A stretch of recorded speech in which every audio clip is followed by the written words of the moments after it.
Well, the UK Prime Minister Rishi Sunak has told a group of world leaders in Germany to increase military support for Ukraine.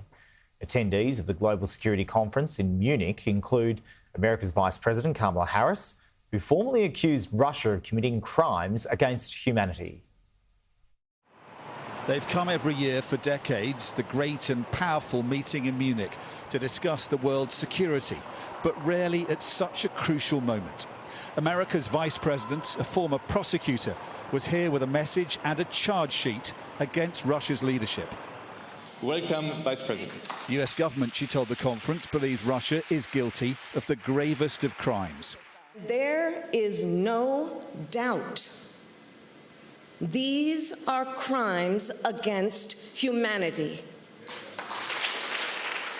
This is a pivotal moment, says Britain's Prime Minister, on the eve of the anniversary of the invasion and a possible Russian counter-offensive in Ukraine. Rishi Sunak was here to urge allies to do more. We must help Ukraine to shield its cities from Russian bombs and Iranian drones.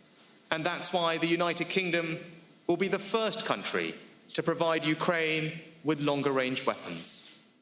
There is no shortage of verbal support for Ukraine. Madam, can we ask you a question? What message do you hope to send to Vladimir Putin today from this conference? Unity, unity and unity.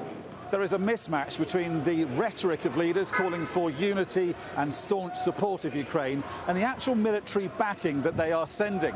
There's a fresh doubt over the number of modern battle tanks that allies can actually spare.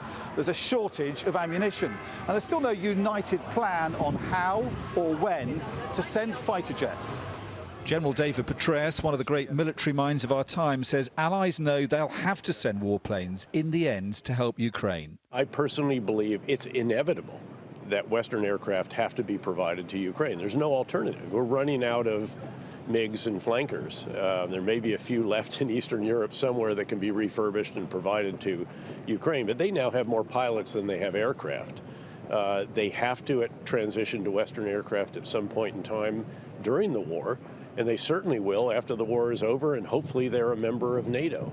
Britain is training Ukrainians to fly fighter jets and today promised to help other countries send older planes that Ukrainians are already used to flying.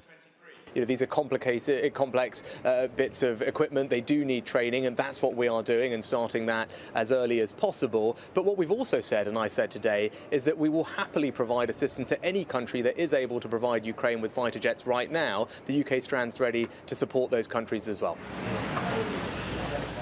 There is a determination to ramp up support, but this is an alliance of democracies moving at different speeds, hoping there is still time to deter Russians' offensive.